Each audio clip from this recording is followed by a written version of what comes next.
Coffee with Kenobi is brought to you by you, the members of the CWK Alliance.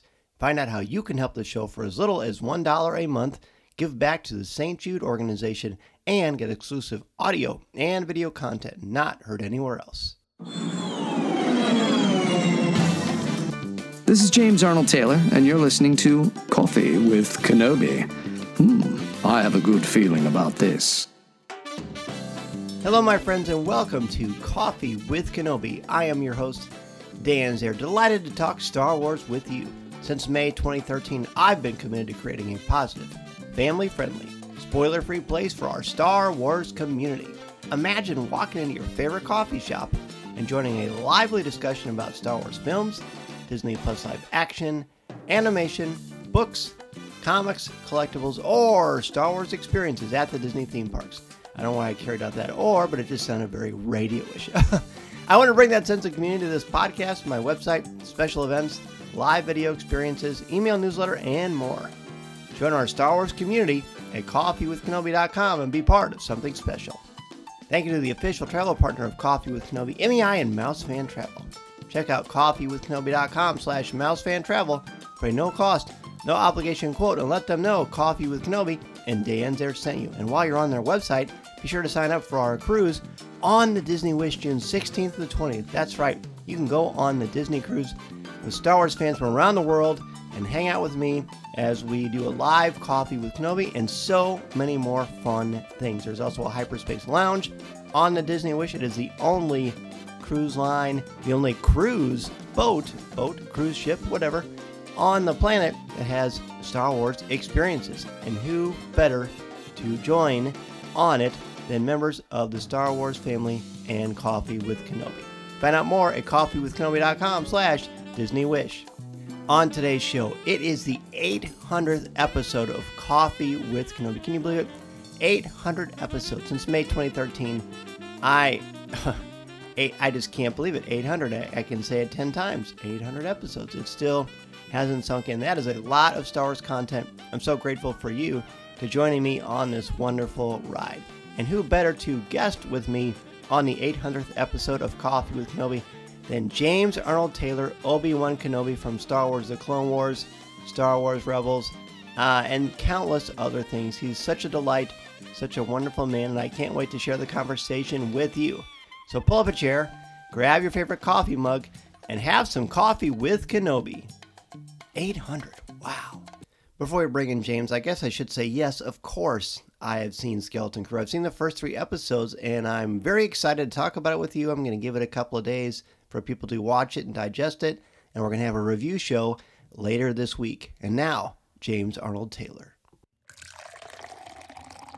You know, there are some people that you have on Coffee with Kenobi, or you get the opportunity to talk to on a podcast, and they transcend introductions. I don't even have to go into the incredible resume and litany of beautiful things that this individual has done. But the first time we ever had him on Coffee with Kenobi, I had to pull it up. It was February 7th, 2014. I remember, I know I've told you this before, I remember being so excited and so nervous that my stomach was like, hey, Dan. Get out of here. But you know what? Let's bring him in. James Arnold Taylor. James, welcome back to the show. Hello there. I have to kind of make it a thing, right? Yes. Thank you so much for having me back. It is a privilege and an honor. Have always loved being on. And I don't have coffee. I have water. But for anybody that knows my podcast and stuff, I'm always saying drink water. So it's a really good thing. We'll pretend it's coffee. You know what? It's yes. My wife has told me, do you have to say coffee? It's the alliterative power of coffee. Yes. Kenobi. But it's any beverage of your choosing. How has life been? It has been far too long. You and I talked a little bit before we started recording proper, but I had this snafu where I wasn't able to reach out, and now thank goodness, by the glory of God, I'm able to get back in touch with you. I'm so happy to see your smiling face, buddy. Well, likewise, it is a privilege and an honor to be here and to see you and to get to talk to you again. We rarely get to see each other in person these days, but we were talking also that, I think it was at a couple of Star Wars events the last few times. Go figure. Imagine that. It is great. And the show has been doing, so how many episodes now? How many episodes? So I just released show number. I gotta check, James. A lot of them. That's show 796 was recently released. So this is going to be show number 800. You got to have Obi-Wan Kenobi on Coffee with Kenobi. 800, yes. Yoda is over 800 years old, but hopefully not Obi-Wan. But yeah, how amazing. The podcast world was brand new when you started this. It really was, right? And it was this kind of new thing. Oh, we're going to do these things. We're going to try. I can't believe the first time was 2014. That was 10 years, going on 11 years now, really. Yes. Almost into 25. Amazing. Can you believe that, by the way? I can't believe that. No. So, May of 2013, we started. And around that time, I can't remember where we were at in Clone Wars, but it was pretty much. I remember seeing you at Star Wars weekends.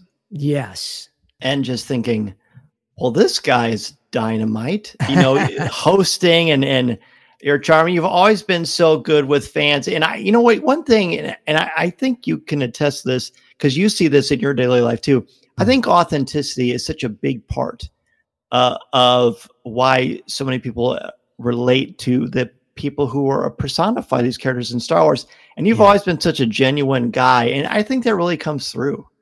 Oh, well, God bless you, my friend. Thank you for saying that. I do honestly believe that it's the staying power of Clone Wars that, and Clone Wars was that thing that kind of, I think it's safe to say, helped save Star Wars in a time when Star Wars was kind of floundering and then George is like, we're going to do a cartoon. And people are like, what? You're crazy, And the movie. And now I cannot tell you how many people, that movie, that poster behind me, kids, when I go to Comic-Con. So Matt and Ashley and I, the chosen one and the other chosen one, as I call them, we go to Comic-Cons together. They call us the trio.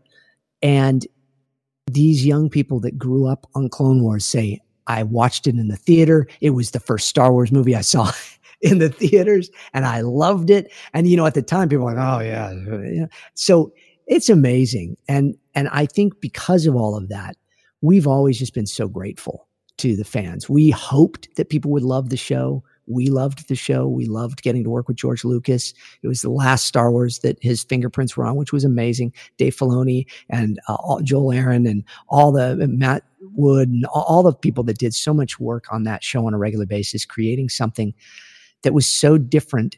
And yet now we take it for granted because it's just part of the zeitgeist. It's part of the world. It's something we just know. So yeah, how weird is that? So that's very kind of you to say.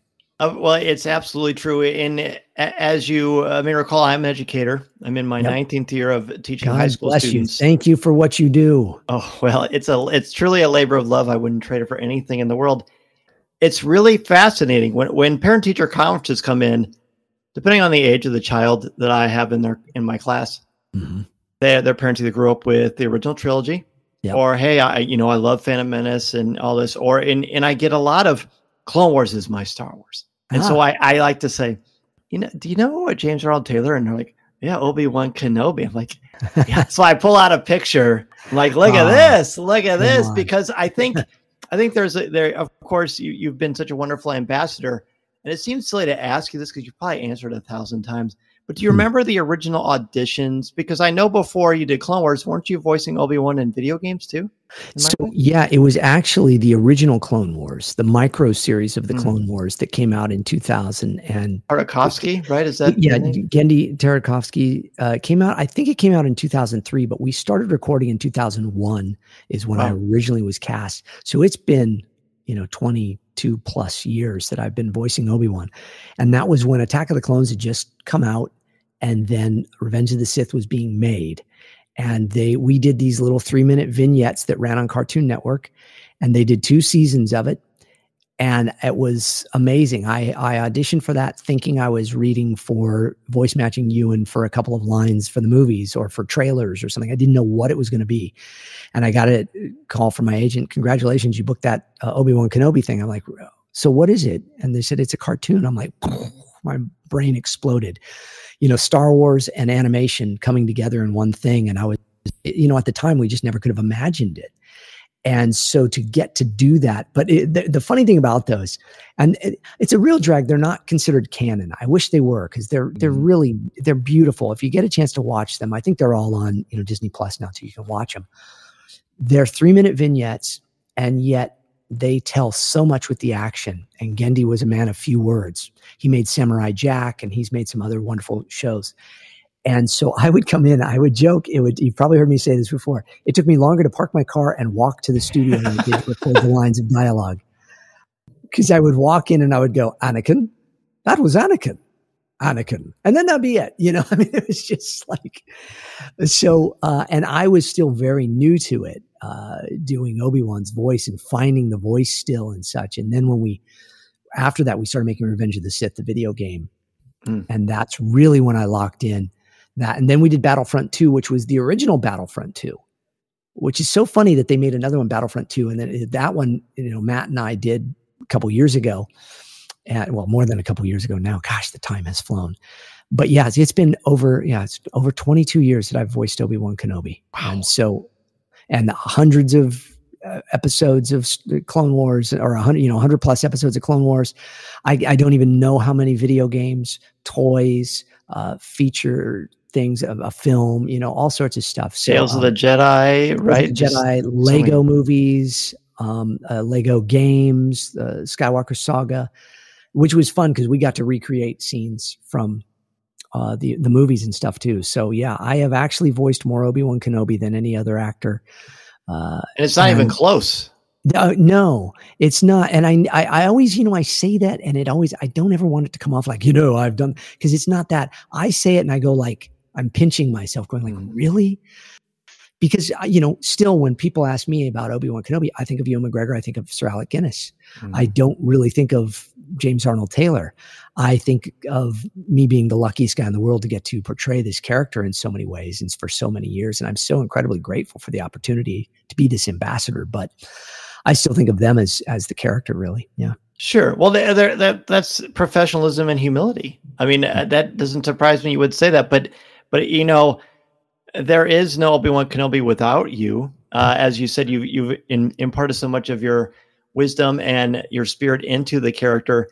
When you look back at the original Clone Wars series, and I agree, it's so much fun. There's so many standouts. The animation style is so unique, and it's very mythic, even more so than Clone Wars in sort of its fantasy scope. But when you listen to yourself then versus something you've done recently, what kind of goes through your mind? Oh, I cringe. Really? Yeah. I go, I just hadn't found the voice yet. And I was trying my best to do Ewan McGregor and all, but it really wasn't until we started doing the video games and Battlefront 2 and Revenge of the Sith. Because with Revenge of the Sith, they would David Collins, who of course is a very well-known composer, actor, director, producer of Star Wars content for many. And he's got great hair. He does, David. Yeah, I hate that. That guy. Yeah, you're right. Great hair. And just such a talented guy. He was my director in the Revenge of the Sith video game. And I remember him bringing in this laptop with these scenes of Ewan on a blue screen, doing "You are the chosen one," and all of that.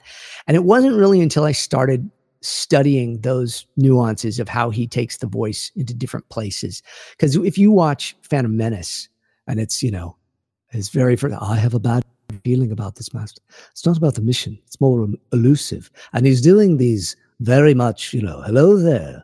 Oh, the Force is what gives a Jedi his power. I remember sitting in the theater, this is well before I ever knew I would be connected. And I'm going, he's doing Alec Guinness. He's doing a young Alec Guinness. Listen to that. Listen to the nuance. And so then I started doing that. And then I realized he took it to other places. If Sir Alec were to have shouted, which he never really did much, but there was that, Luke, and he had a little of that in there, Luke, but let go, those lines.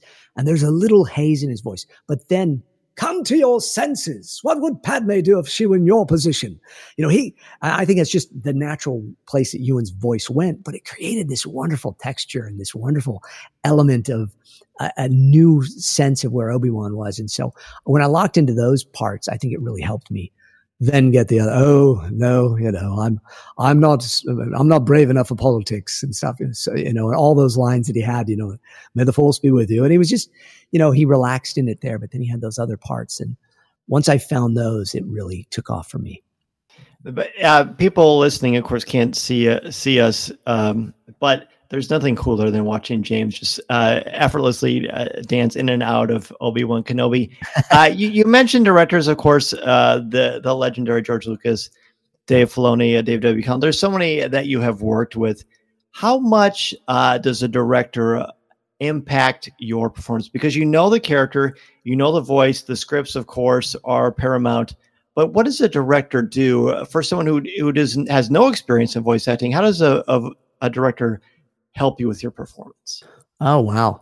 It's kind of amazing, especially in the world of Star Wars, how much of a difference that would make. There's a lot of, again, as I said, I've voiced so much Obi-Wan through the years, and there is a tremendous difference. And there's certainly nothing against any of the directors outside of Dave Filoni, but what we did in Clone Wars really set the stage for it in a way that helps me when I'm with other directors. But I find that most of the time when we're doing things, they'll go, well, what would you do? Because they know it's so established. They don't want to step on any of that. They don't want to change any of that. But you do find a difference in the way that you take on things. Now, Matthew Wood is directed General Grievous, the battle droids. He's directed me, the Skywalker saga. He was my director in those. And that was great because, Matt knows characters so well. And Mary Elizabeth McGlynn has directed me on a lot of Lego things. And I've had various other directors. And each one of them kind of gets their own spin on it. When we're doing Lego, it's a little different because Obi-Wan gets to be, a little more fun, and he's just, I don't know, I'm lighter and, all that. And so there's just different elements to it, but boy, it does make a big difference. And there have been a few projects where I'll do where it will be a brand new director that I've never worked with before and is new to Star Wars. And they'll be kind of like, so help me out here. What, how do we take this with Obi-Wan? And so that's always fun. But I do find that sometimes it takes me a few minutes to find my bearings when I'm not with the ones that I am used to working with. And, actually the very first director that directed me was Colette Sunderman, who cast me as Obi-Wan originally in the micro series of the Clone Wars. And Colette is an amazing director and casting director. And so she would direct me very differently than the way Dave Filoni or Andrea Romano, who is a legendary voice director. Yeah. She was originally our director in the Clone Wars. And so she directed the film and then, the movie, and then a couple of other things, a couple other episodes. And then slowly Dave came in and started doing the directing. And so, that was actually very different to see that. And everybody works differently too. And then, of course, she went on to just be this titan in the world of DC animation. Oh, my goodness. Andrea she is truly a legendary director in film and television. And you can't just say because of animation, because she has directed truly every big name in the business for the last, 30 plus years. She's directed the Animaniacs. She directed Pinky and the Brain. She directed, all these classic Warner Brothers cartoons, as well as all the, Batman, the animated series, and Batman the Brave and the Bold, and, so many of these DC things. And she retired a few years ago due to some health issues that I think she was pretty public about, but she actually lost sight in one of her eyes. And before there was a possibility that she could lose sight in her other, and she thought, I'm going to see the world while I can. And so she retired early, and her husband, who was just a wonderful man, they went and got in an RV and just went to see the country, which is beautiful, wonderful. And she's a wonderful woman and an amazing director. And I miss working with her dearly because she's just such a neat person. The way she would direct anything, we did Batman the Brave and the Bold together for several seasons, and I've worked on hundreds of shows with her. She would say, okay, let's do a table read first. And so we would sit down and we would all read through the script together and we'd make notes and talk about it. And then we'd go and record it. And then she'd say, okay, we'd record a scene, and she'd go, okay, talk amongst yourself, go play. And then she would talk to the producers and the writers and everything. And then she'd come back on, okay, we're going to do a pickup line here and there and whatever. And she's just an actor's director. And she also, again, she had to direct so many on-camera people that were brand new to voiceover. And so she was an expert at merging those two worlds. And that was always amazing to see, because most on-camera actors, the famous people, they come in and the first thing they say is, boy, this is a lot harder than it looks. And so, yeah. I think I told this a while ago, I'm sure you don't remember, but years ago I did this Target commercial. Yeah. And they had me, they brought me in a sound booth in Los Angeles, and they had me they interviewed me, and then they took 15, 20 things that I said in a 10-minute period. And they had me re-say those 15, 20 things 10, 15 different ways. Mm-hmm. And I'm I'm a talker for a living. I'm a teacher. I babble. I host all this other nonsense. And it was the hardest thing I've ever done. And I'm a ham. And and I remember honestly thinking of you and thinking, I don't know how he does this. This is no joke. And yet at the same time for me, it's just all I've ever known, so I love it. And yet every time I get in the booth, I'm doing a cartoon tomorrow I'm working on, and it's a show that I've done before, and I will get butterflies and go, gosh, I hope I do all right for them. Say a little prayer of gratitude, but also but boy, I hope I get it right. I hope I can do it right for them. And then at the end of it, I'm always just man, this is the best job in the world. I love what I do. And so, yeah. So no, we all still get that. I love that so much. And speaking of love, yeah, of all the things you've done with Obi-Wan Kenobi, there's so much to love. But in Lego Star Wars Summer Vacation, I don't think I've ever got to talk to you about this. You were so fabulous, and you sang. And I actually talked to the directors about you, and they just raved about you. And that was super fun. But tell me about that. I just loved it. Well, it was a blast. It was several sessions, and we did all the dialogue first, and then they kept telling me, you're going to sing a song. You're going to basically kind of rap as Obi-Wan. I'm get out of here. And then they sent me the scratch tracks. So the way it works is the composers will do, they'll send you the music tracks, and they will have sung a version of it that is your version. It's like a temp track. They call it a scratch track. And so you can learn the song. And so I'm listening, and I'm just oh, you got to be kidding me. This is so funny. And I'm people are either going to love this or hate this, but I have a feeling most people are just really going to love it. Because with the Lego stuff, it's so fun. It's so good natured. And it's truly in the spirit and the essence of what George Lucas was doing when he allowed fans to create fan Star Wars. And he loved that. And that's what I loved about it. Was it's us getting to play in a way that we couldn't really do. Because we always used to joke about with Dave Filoni, we go, we got to do a musical episode. He's like, no, we're not doing a musical Star Wars. No. And so to get to do pretty good. Yeah, thanks. Yeah. To get to, I've been known to do a voice or two. Yes. To get to do That's the rumor. It was a lot of fun. I was also the voice of the Jawa in that. I think I did a Utini, which was fun. But I'll let you in on a little secret. I don't think I've actually said this anywhere. When we recorded that, I actually had pneumonia. Are you serious? I was gosh. pretty sick. I had pneumonia, and I was. But I'll tell you, it is a testament and a tribute to vocal exercises. And ever since I got sick, 19 years ago from black toxic mold and lost my voice, I've really been a stickler about how I eat, how I drink, how I take care of my voice. And I was doing breathing exercises aggressively every single day because I didn't tell them. Actually, they didn't even know I had pneumonia at the time. Nobody knew I was sick because you just can't say, oh, by the way, I'm sick. I got pneumonia right now. So, and I was on camera. They had a camera on me and everything too. And I was like white as a ghost. I literally put makeup on. And this is a Coffee with Kenobi exclusive. I haven't shared this on my podcast. I haven't shared this on any other podcast. I had to bring some story for you. I appreciate it. So, yeah, I was sick as a dog, and I put on makeup to make my complexion look better because they had me on Zoom the whole time. And it was like a 2-hour session of singing that song over and over again. And I would mute my mic and, have these coughing fits and stuff, and then come back on, and they didn't know, because I would kind of lean over and get off camera for a second.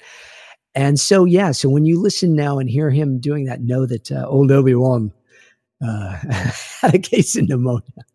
That's unbelievable, because pneumonia is no joke. I mean, it wipes you out like nothing else. I'm very impressed. My gosh, I'm sorry you had to go through that. Yeah, no, look, it was the second time I've had pneumonia in my life, and I had it once when I was in my 20s. I had surgery for kidney stones, which is a whole other story. Yes, and I had a bad reaction to the anesthesia, and it was supposed to be outpatient surgery, and I spent 3 days in the hospital, and I had pneumonia, and it was a crazy time. Oof. And it's really interesting as a voice actor and as somebody that has spent his career on microphones and in recording studios. And I literally have recordings of me since, I was 16 years old, and I can hear my voice through all the years. And I was a DJ for many years. And when I listen back to my voice from prior to having pneumonia the first time to after having pneumonia, there's a huge difference in my lung capacity and my ability as a singer. I lost a lot of ability to sing. And then when I got sick from black mold, I trained with a fellow by the name of Gary Katona, and I got a lot of it back. So again, like I say, so this time when I had pneumonia, I was able to really kind of pull off a lot of tricks to really keep my lungs healthy and such. And so it just wasn't as bad, but you can get through it, but it's all about exercise and taking care of yourself. Yeah. And that is something that you can't just pick up. It's got to be a disciplinary thing that you stick with. I mean, that's how you're successful, right? That's one of the ways that we are able to maintain the gifts that we've been given, to really do our best. Absolute grace of God is what it really is. Yeah. And I know 100%. It really is. Yeah. So, I mean, I'm the luckiest man in the world to do what I've always loved and wanted to do since I was 4 years old. I wanted to be a voice actor. I saw Mel Blanc, on some show where they showed like behind the scenes, this is the man, Mel Blanc, and they, what's up, Doc? And he was doing the voices, and I went, I want to do that. And, so you remember the first one you could do? Was it Bugs? It was Humphrey Bogart. Really? I was like 4 or 5 years old. So it was, he's looking at you, sweetheart. It was a little kid doing a Humphrey Bogart voice. And then Dracula, Bela Lugosi, blah, blah. I would do all these, and Abbott and Costello. Well, who's on first? What's on second? I don't know who's on third. So who's playing first?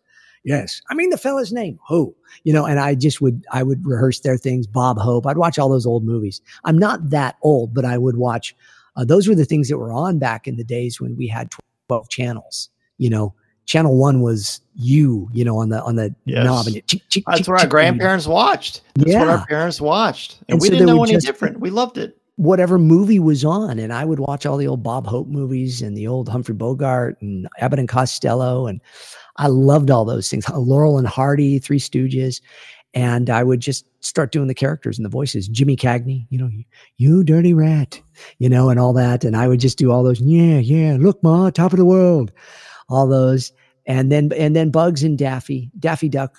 In my, people ask if you could do any voice. Daffy Duck would have been the one I would have loved to do. You're despicable, and I loved doing Daffy. So yeah, I would love to get to do him someday. It's so hard to just not be in awe. Just grab the popcorn, and I have to remember I'm actually hosting the show, not listening to it. It's so fun. Because I remember, this is just sort of a smattering of memories of the times we've chatted over the years. But you have a real friendship with Huey Lewis. Right? I've been very, very fortunate to get to meet him a few times and get to know him a bit. And he is just a wonderful human being. And I'm really heartbroken by his Meniere's disease that he's suffered for many years. And so yes, but I don't know if you had a question. I didn't mean to cut you off on that. Well, no, not at all. I just know that you're excellent. One of your many voices that you do that I just love so much is Michael J. Fox. Yeah. And it made me think of Huey Lewis, of course, because of Back to the Future. When you hear people talk about, oh, they should remake Back to the Future, what do you kind of bristle like I do? Yeah. It's funny. I was this last weekend, I was in Rhode Island at a Comic-Con, and I was with one of my dearest friends in the world. One of my best friends in the world is Tom Wilson. And Tom, of course, played Biff in Back to the Future. And I was there with Tom, Leah Thompson, Christopher Lloyd, and Michael J. Fox. And they were doing a Back to the Future reunion. We were doing a Star Wars reunion. And Tom and I, get to see each other and talk and everything. And he said, he was texting me the other day, and he said that one of the last questions was, people talk about a remake or a sequel and all of that. And he gave, I don't think he'd mind if I told you some of what his answer was, because you as a man of faith will enjoy his answer.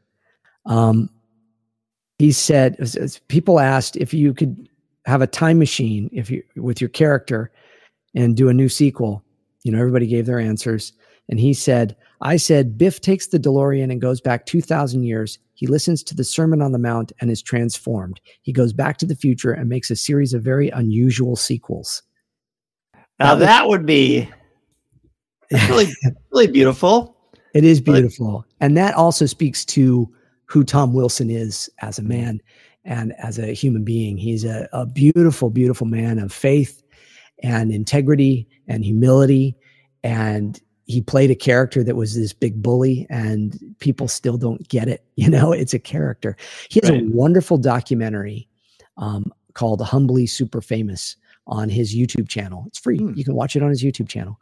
And I recommend everybody go out and check it out. It is a 45, 50-minute documentary, and it talks about his time in Back to the Future. He doesn't really talk about a lot of it all the time. And so this was kind of his way of hitting on those points. He also wrote an amazing book called The Masked Man that really chronicles his time in the movie Back to the Future and the sequels. And he wrote a book, he wrote the book, and then we recorded the audiobook version of it at my home studio here with him years ago. And you can see the entire audiobook on his YouTube channel as well. We posted that up for free for people. And so Tom is a beautiful human being. And so, it's a long way around to say, I kind of, those movies are so perfect. And I love the second one. I know people didn't love the second one. I love the second one. I love the third one. I'm so proud of my friend Tom Wilson and the work he did in it. Here's a fun fact. I've never met Michael. I've been at Comic-Cons with him. Really? I've been his voice double for 25 plus years, and we've never met. Even still today. Yeah. We've been in the same room together. We've never met.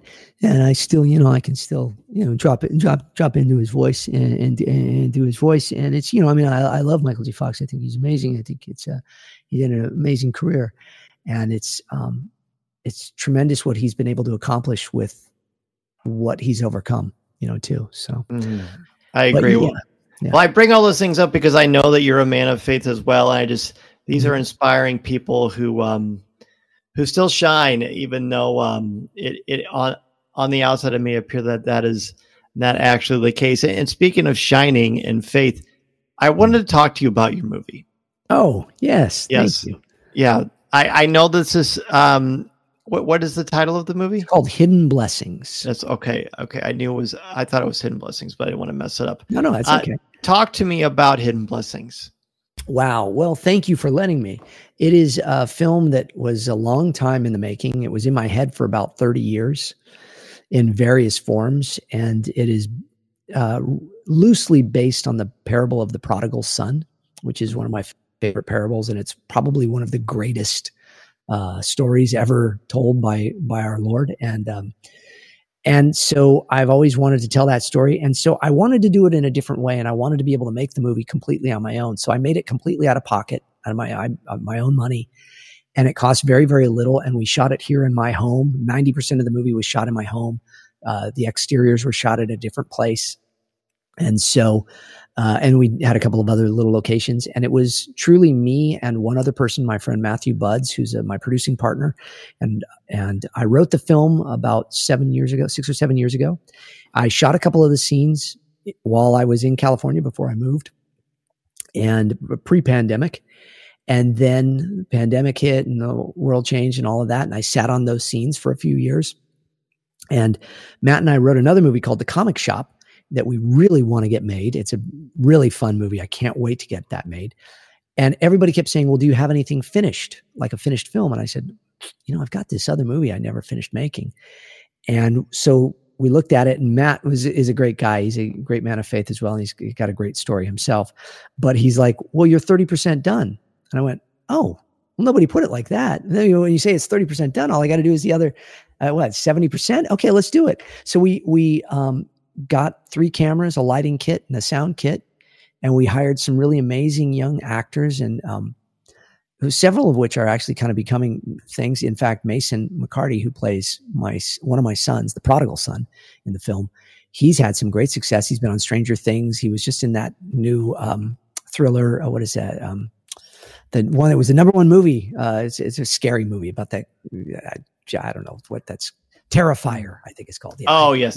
I don't watch those movies, but no, anyways, neither. But he's one of the stars of that, and he's doing really well. But he's one of the stars of my film, and so it is a story shot as a documentary. So I don't know if you know, like Best in Show and of course. All of those, Spinal Tap and all that. Those are called mockumentaries, and this movie would be a mockumentary as well, except it's not a comedy; it's a drama, and it's shot to be a documentary, but it's not a real documentary.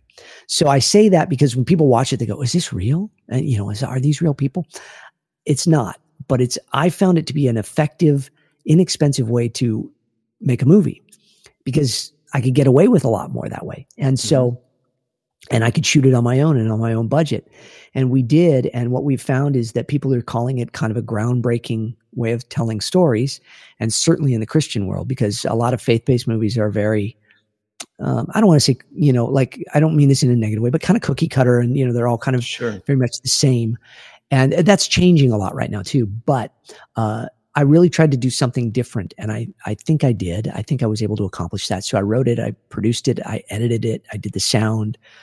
Matt and I shot it together. We did the lighting, but it is all a labor of love, completely done by, one guy in his little padded room. And so when you watch the movie, know that it was literally just made for nothing.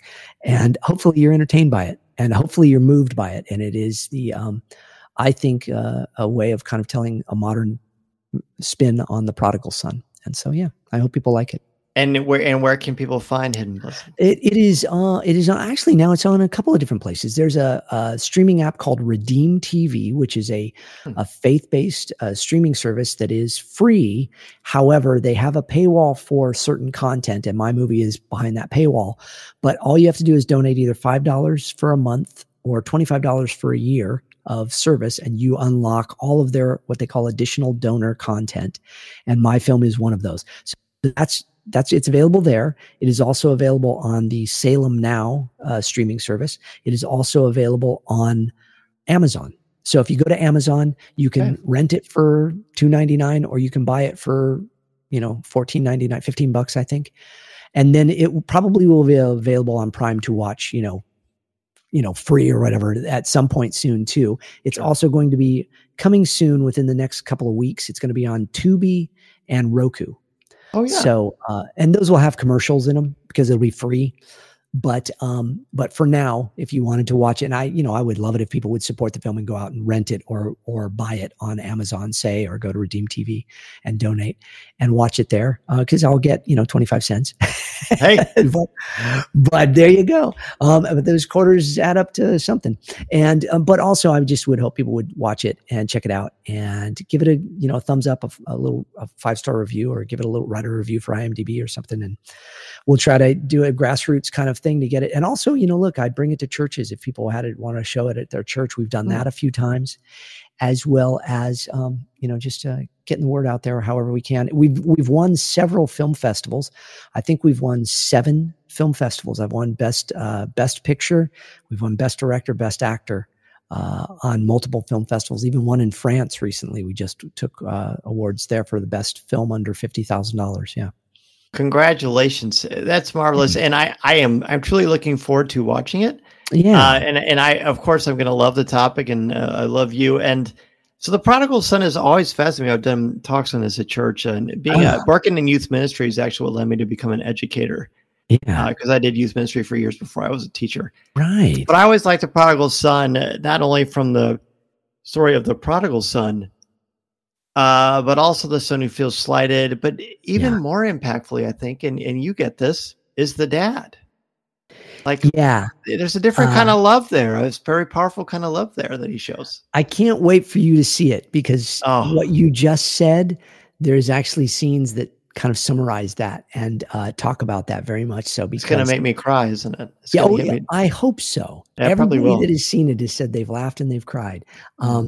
There's some fun facts in it too. So because I play a character, it's shot as a documentary, I needed to have a backstory of this character. The character's name is Gregory Davidson, and he's this famous artist. So all of the art that you see in the movie is my actual art. I painted all the paintings in it. Wow.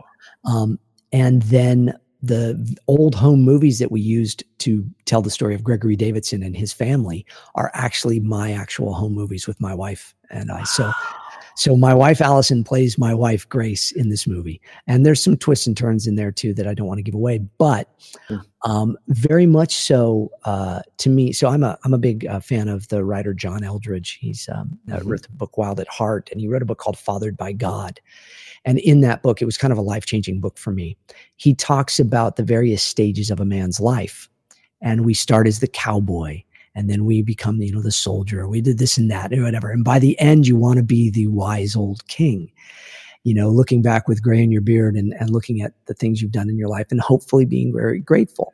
And so I've always loved that kind of story arc that he's presented in his books. And I wanted to kind of convey that in this movie as well, that the father is, you know, really representative of God, but hopefully we have seen the stages of our life. You know, you and I have both been the prodigal at times in our lives. And then there's been times in our lives where we've been the older son, where we're kind of like, God, I'm doing it right. Why, you know, why can't I get what I want? And then now, hopefully, as we get older, we become that part of the father that just goes, you know what? I just want to love on you. And I want to show you, you know, that life is okay, and, you know, wrap my arms around you. And so that's really what I hope I've accomplished in the film and what we've kind of done. And like I say, there's some twists and turns. I don't want to give anything away. It's really fun. I can't wait. Once you see it, I would love for us to talk afterwards. And I'd love to get, you know, your thoughts as an educator, as somebody that has taught at church and such too. And just as a lover of faith. I would love to get your thoughts on it. I can promise you that is absolutely going to happen. It feels like it'll be a wonderful thing to watch during the holiday season anyway. Yeah, I hope so. Yeah, it does. The other thing is I'm a big fan of movies being movies and having, like, you know, the fun, all wrapping it all up with a bow at the end and such. And so, you know, I hope I accomplish that with it as well. But, yeah, Hidden Blessings, available now. And I should also say, it is available on DVD. You can go to Vision Video's website, and they actually even still put out a catalog, because, you know, all of us wacky Christians, we love getting the old catalog and the DVDs and going to the Christian bookstore and buying movies on DVD still. There's still a lot of us that do that, and I still collect DVDs. So I put out a special 2-disc DVD. Then I take you behind the scenes. We did an audio commentary. I do deleted scenes, extended scenes, alternate scenes, behind the scenes of special effects in the movie. I actually, believe it or not, even though we shot this on no budget, I did a lot of little, like, digital effects in camera and stuff. And I'm a big fan of all those behind the scenes things. Yes. It's kind of my generation grew up with that. You as well, I'm guessing, you know. Absolutely. Blockbuster Video and getting the special editions of things. Oh, yes. You know? So yeah, you can actually go on my Instagram, and there's a link in my link tree, and you can get the link. It's $15 for the DVD. If you see me at a Comic-Con, I sell them for $20, but I've signed it, and it's a signed version, a copy of it you can get. So yeah, so the DVD is available as well, which is kind of fun. Hidden Blessings. Be sure to find Hidden Blessings, buy it, watch it. Tell us how much you love it. We cannot wait to hear about it. It's a passion project, as is the podcast. Yeah. I always remember I was actually in the gym a couple of days before Christmas, and you did an episode with Santa Claus. Yeah. And that just made, I don't think it's natural for anyone to smile that big at a gym. But I was, boy, did I love it. Talk to me about the show. Oh, the podcast is called Talking to Myself, which is just like my stage show and such, because that's how I've spent my life, in little padded rooms talking to myself. And the podcast is basically me doing all the voices, just me in a booth talking to myself, doing the characters. I do it all live. There's no, cuts or anything. I talk to myself in all the characters. There's various characters that are just from the show. And it started where I would interview people like Obi-Wan Kenobi and stuff. But on that episode, that was, it's funny. I haven't done a Christmas episode since then. I really love that one. I listen back to, and it is fun. Santa Claus is there, and Frosty the Snowman, and all that. And I just wanted to create something kind of fun. But I'm, since I was a little kid, I would get a cassette tapes, my Radio Shack cassette tape, and I would just record myself doing voices and things. And so that's what I loved about podcasting, is that there's that kind of magic that, we're only hearing this stuff. And so I like to create those stories and let people imagine what these characters look like and sound like. And so I'm in my 4th season. We're going to be wrapping up the 4th season of it. And I don't know how many episodes I've done total, but I just before we did this, I was recording another episode. And so I took a little hiatus over this summer because we were so busy with Comic-Cons. But we've got new episodes coming out, and then I'm going to start doing some streaming and stuff as well. As I said, I'm here on my streaming room now in my studio, and getting ready to do a bunch more stuff, trying to make new content for everybody. Just so to make great. people happy.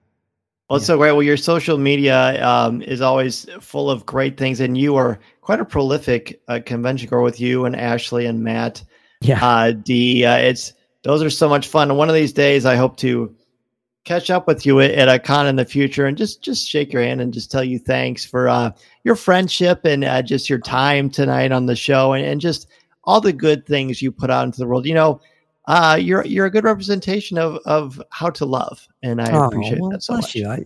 I really appreciate that, Dan. I really do. Look, I am the luckiest man in the world, like I say, to do what I do, but I'm also, because of just my own story, which I'm writing about. Maybe I'll make a movie about it at some point, but we may have even talked about that before. Yes. I shouldn't even be here, really, so I'm just grateful. And so I want to try to show that to people however I can, and it's like the Apostle Paul said, live at peace with everybody, and so that's what I really try to do, and try to be an ambassador of that, but also ambassador of goodwill and ambassador of Star Wars and Ratchet and Clank and Ninja Turtles and any of the projects, Final Fantasy, that I work on, because I'm just the luckiest man in the world to get to work on these things. I mean, come on, I know how fortunate I am. And I love doing it. So I love going to the shows and making people laugh and surprise them with the voices. And people come to the table and I do the voices and I switch back and forth, from Johnny Test to Obi-Wan Kenobi to Jedi Master Plo Koon to that voice that says coming up next on Fox, or whatever it is. And I just love doing all those things and kind of jumping through those hoops and having people go, wow. Because, at the end of the day, all I am is an entertainer, and that's really all I want to be. But I do feel it's important to know what you believe and why you believe it, and to know more than you want to know in life. I think we spend a lot of time knowing what we know and being uncomfortable when people go outside of that. And so I try to encourage people on my podcast and in my life to say, look, it's okay to know more than you want to know, and to disagree with people happily and peacefully. And so know what you believe and why you believe it is really important too. So I try to spread those things as kind of my, ambassadorship there. And Gavin MacLeod, I don't know if you know Gavin MacLeod. Gavin MacLeod was an actor. He was on the Mary Tyler Moore Show for years. He played Murray. Oh yeah. Of course. And he was on the Love Boat. He was Captain Stubing. Yes. And Gavin, he passed away recently, this last year, I believe. And I got to befriend him before he passed many years ago. Actually, he wrote a book And I loved his book so much. And I wrote him a letter, and he actually, one day he called me, and it was crazy. Wow. My wife walks in and goes, Gavin MacLeod is on the phone. I'm like, what? And I talked to him, and he was a great man of faith. And later in life, he found his faith, and he just wanted to be an ambassador of it, an ambassador of goodwill. And he was really kind of a mentor to me in that regard, and a light to me. And so it's like, if I can be that to people, and I can just make people happy with what I've done in my career, then mission accomplished. So, Listening to Coffee with Kenobi, you are, with Dan Z, the podcast you're looking for. This is yes.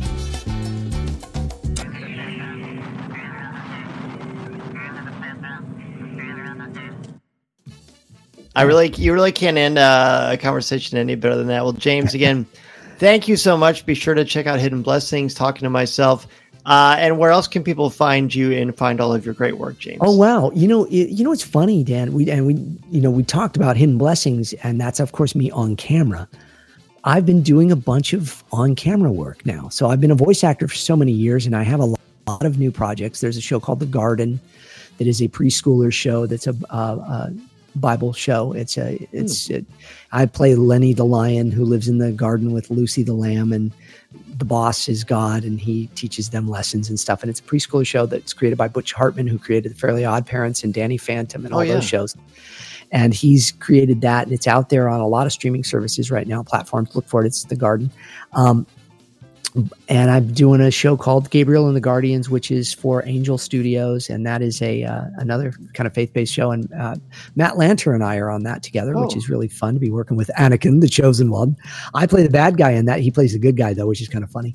And that's going to be coming out in this next year. There's also a show called The Dead Sea Squirrels that is from my friend Mike Naraki, who created, he was the co-creator of VeggieTales. He was Larry the Cucumber. Yes. And he's got that. And so those are in the voiceover world, as well as a show called It's a Wonderful Day with Mabel McClay. And on that, I do all the voices with Catherine Tabor on that, who's, of course, Padme Amidala in Clone Wars. We do all the voices on the animated segment of Mabel McClay, which is called Bannerberry. And then there's a show called Chipchilla, where I play the dad on that as well. But in the on-camera world, I've actually got several movies coming out. One is coming out November 23rd. It is called A Little Women's Christmas. And it is for the Great American Family Channel. And I am going to be playing the dad of the Little Women. And so my friend Laura Osnes is one of the Little Women there. And so if you blink, you miss me. I have a small cameo in the movie, but it's been very kind. Brandon Clark, the filmmaker, and Brian Bird, the producer of the film, that put me in there, and that was very kind of them to give me a little cameo. But then I have a movie called Operation Bodyguard that is going to be coming out soon, where I play the dad of that. That's a family-friendly movie, real fun one. And then another movie called The American Miracle, which is based on the Michael Medved book that is about the providential hand of God on America and the experiment of America, and the great American experiment. And I play Daniel Webster, who gave the eulogy for John Adams and Thomas Jefferson in real life. And I stood in the actual place in Faneuil Hall in Boston where he stood and gave the actual eulogy. And I got to stand and give the eulogy on film for this movie. And that will be coming out this next year. And then what else? Oh, there's another movie called Wedding at Keystone with my friend Ricky Borba, who is a very talented writer and director, actor. And that one, I got to do that. I play a dad in that. That's kind of a rom-com kind of, movie. And so, so I've got a bunch of movies coming out that I'm on camera on. So that's been kind of fun. And a dad and a husband, and he finds time to sleep on occasion as well. On small occasions. James, again, thank you so much. I promise it's not going to be so long until we have you on again. I can't wait to watch Hidden Blessings and talk to you about it. And have a great holiday season if I don't get a chance to talk to you before that. Yeah. Happy Thanksgiving, Merry Christmas, and Happy New Year and all that. And God bless us all, everyone. And thank you so much, for spending time. I didn't do much Obi-Wan Kenobi for Coffee with Kenobi, but this is a dark roast. I think Anakin would like that dark roast, pun intended. Yes. So thanks for having a little coffee with this Kenobi, Dan. This podcast is not endorsed by the Walt Disney Company or Lucasfilm Limited. It is intended for entertainment and informational purposes only. The official Star Wars website can be found at www.starwars.com. Star Wars, all names, sounds, and any other Star Wars related items are registered trademarks and or copyrights of Disney and their respective trademark and copyright holders. All original content of this podcast is the intellectual property of Coffee with Kenobi unless otherwise indicated. This is the podcast you're looking for. There's no one here. Move along. Move along.